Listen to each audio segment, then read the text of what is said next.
Hey everybody, today I'm going to go over a couple of, well, something different that I've never really covered, but 3D prints. Recently I got myself the 8bitDo NEOGEO controller, and I said dough because I'm tired of saying do, regardless of what they want. It should be dough.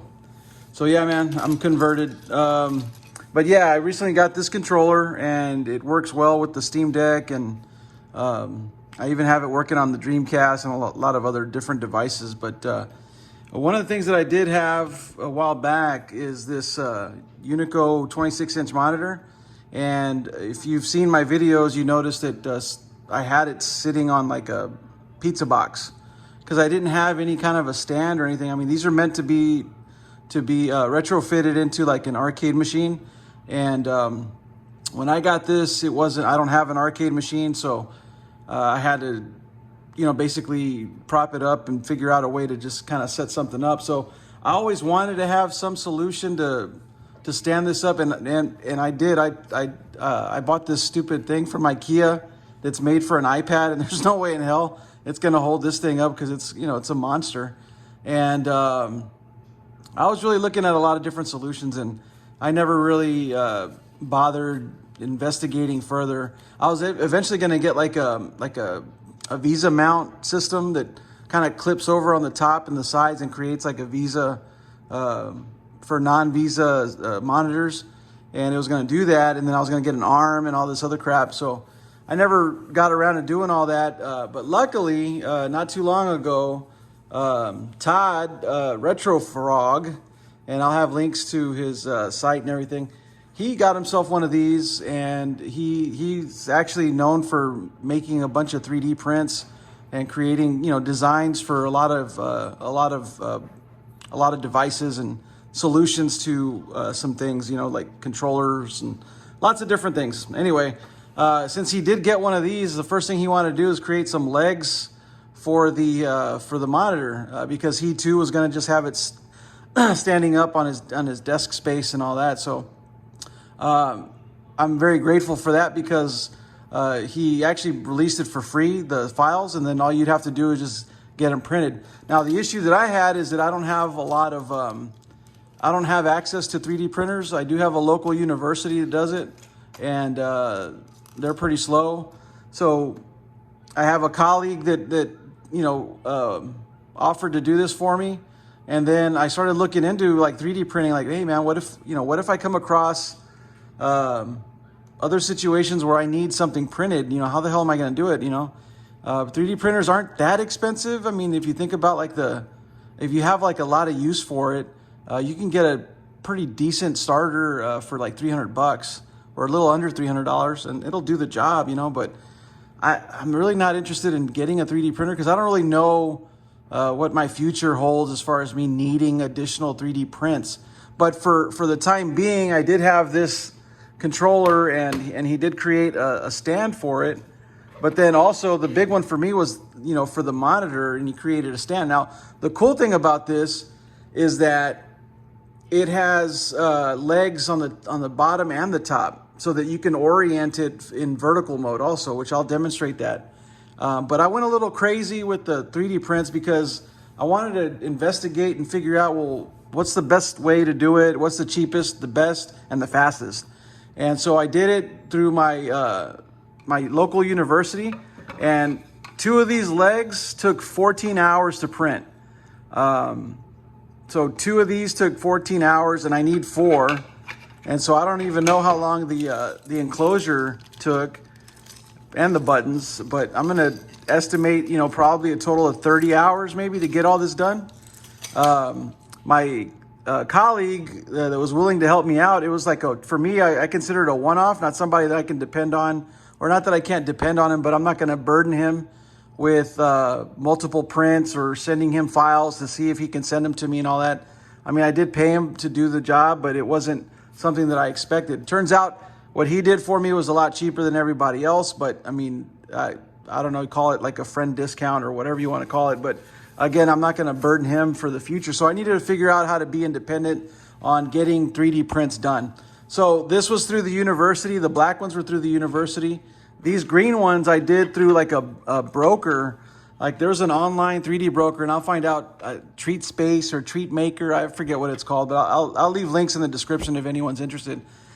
Basically, I submit the files and with the instructions, and what it does is it spits out like multiple services that provide that do 3D printing, and you can select which shop you want it to get done. Plus, there's also estimates like how much it's going to cost. Before I did that, I was looking at more popular 3D printing services, and they were very expensive. So like something like this, the highest that this got was $170 to get done. And it was the same stuff, $170 online. And I think they do it overseas, and then they ship it to me and all that. And I was like, no way in hell am I going to pay $170 for some legs, not to say that these aren't a valuable thing, because I definitely appreciate it and I need it. This is something I definitely needed, get rid of my pizza box. But, come on, man, $180 for some freaking, a couple of 3D prints and stuff, forget it. So I did look around, and it was like 170. I got to like 130. Then it got like maybe to like $80 or $90. And I was like, man, it doesn't seem right. Now, the university quoted me like $30 to get it all printed up. And but they did tell me it was going to take a while, and I was on a queue because I'm not a student. So obviously students and school business takes priority. So they didn't have an estimate to when they were actually going to get it done. Turns out it came out to about $37 for the total thing. So I had to pay an extra $7 when I got there. Plus they weren't finished. So at the university, it had like all the excess stuff around it, and I had to cut it out and use an X-Acto knife and maybe some sandpaper to kind of do the finishing. The holes in the for the mounting were covered with filament, and I don't know if it's called filament or filament. To me, it seems natural to say filament, but anyway, it was covered up, so I had to I ended up drilling it out, and so it's not the prettiest, but I mean, you can't really see that anyway. But so there's work to be done besides the amount of time that it takes, and the cost is relatively cheap. I guess it's local, so that's an advantage that it's here in town. So as soon as they're done, I can go pick it up. I don't have to wait for shipping, because I hate that. I really don't like having to do that, but that's kind of the world that we live in with Amazon and online ordering and all that crap. Stores are kind of shutting down and all that business, but I prefer to be able to walk in, grab it, and get out. So it's nice to have that convenience, but again, it takes a long time. Now these guys were based in San Antonio, and I got a quote of I think it was like $42. So the total for this print was $42, and this was like definitely professionally done. It's very clean. I didn't have to do anything. The holes are nice and cleaned up. Everything's nice. It's a quality print. I'm very happy for it. Not too enthused on the green. I was kind of going for like a candy cabinet. I thought it was gonna be more of a neon green, so that's why I got like this enclosure with pink buttons. But hey, maybe for Christmas I can swap it out, do some red and green or something.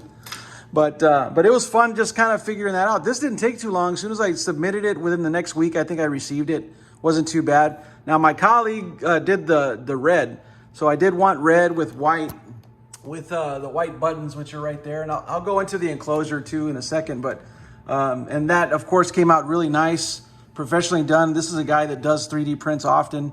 But again, this is not someone I'm gonna lean on to do any future prints or anything like that. So that was like $25, I think is what he charged me.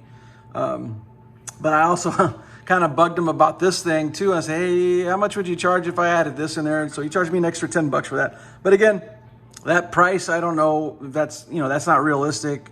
For all I know, that's like a favor. I was just happy to get the stuff done. So because I don't have a printer, and I mean, I know how long it took to get this done. So, I could only imagine if I added that to it, when I would, get that from them.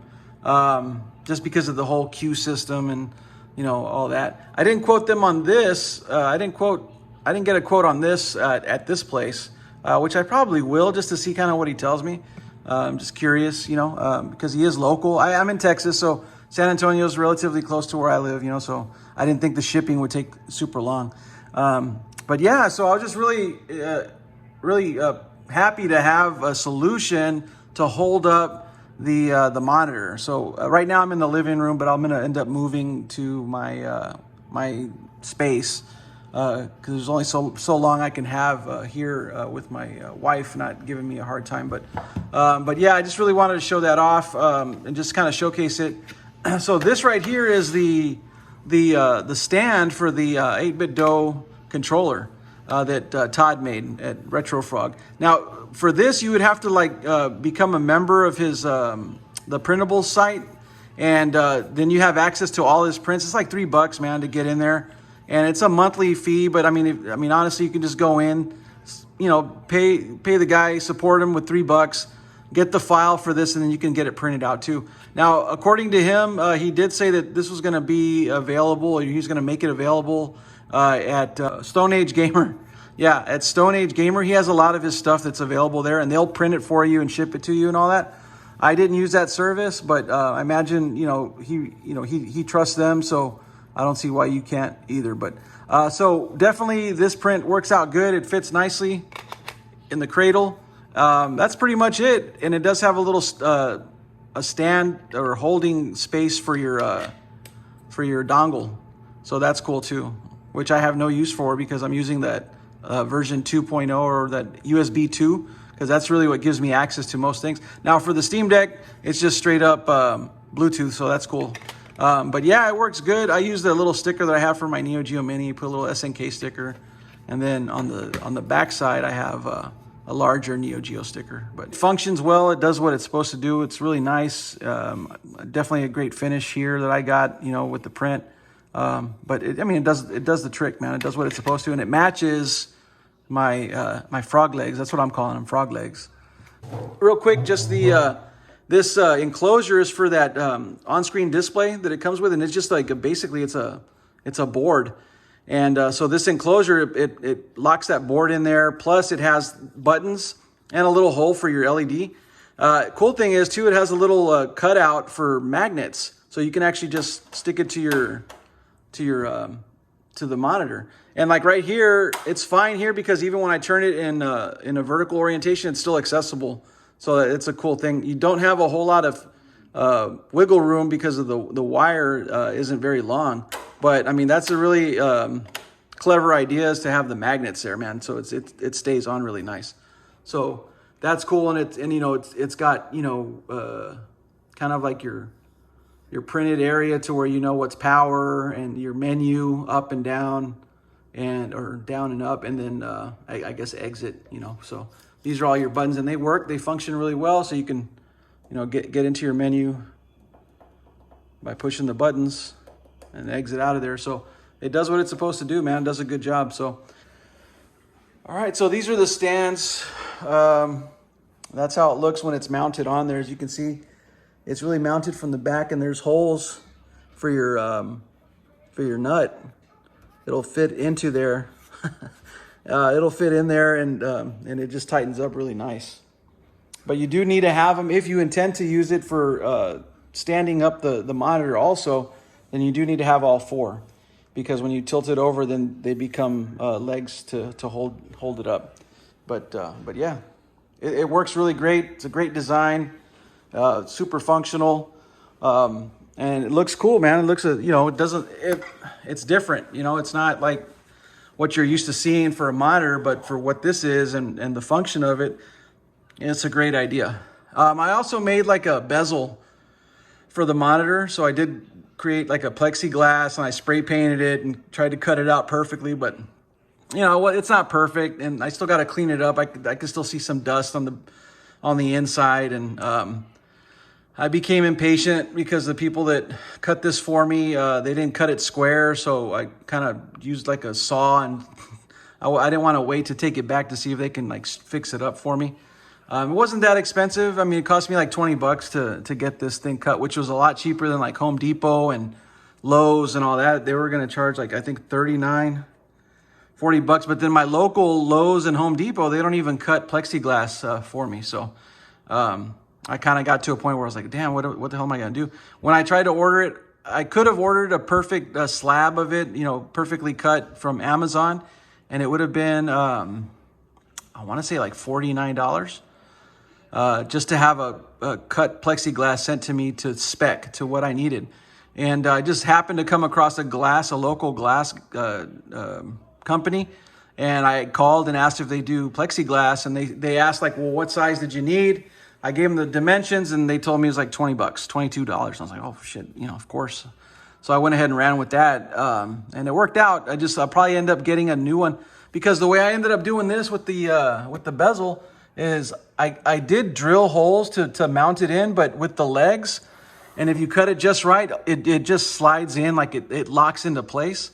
So this next piece that I'm gonna do, I'm gonna keep it really clean and not have any holes or anything like that, because I know it'll fit in there without me having to do it. And if I ever want to take it off, it just slides out. I mean, it just with a little bit of pressure, you can make it come out, but it locks in really nice if you get it cut just right. So I have the dimensions for that, and I'm wondering if maybe I can make it a little bit wider. That way it just covers up all this red here too on the sides. But I don't know. We'll see about that. I mean, it's cool the way it is. All right, so here it is in vertical mode. And I'm trying to, okay. So I'm using the controller. But so you can tell that it holds up your monitor, or holds up the monitor, which is what I needed it to do. Because before, I had that pizza box, which worked, but behind it I had like a couple of books that I was using to kind of prop up the back of it. I did what it needed to do, man. It served me well, but this is a much more elegant solution than what I had. I think there was still like crumbs from the pizza that I had eaten, or that we had eaten. I didn't eat the whole damn pizza by myself. But yeah, I mean, it does the work. It's really cool. It works really well. I'll leave links in the description.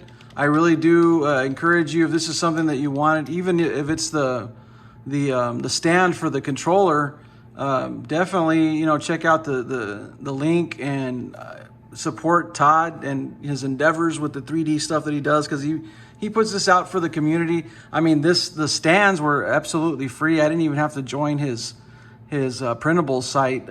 He just threw this out there for everybody to get.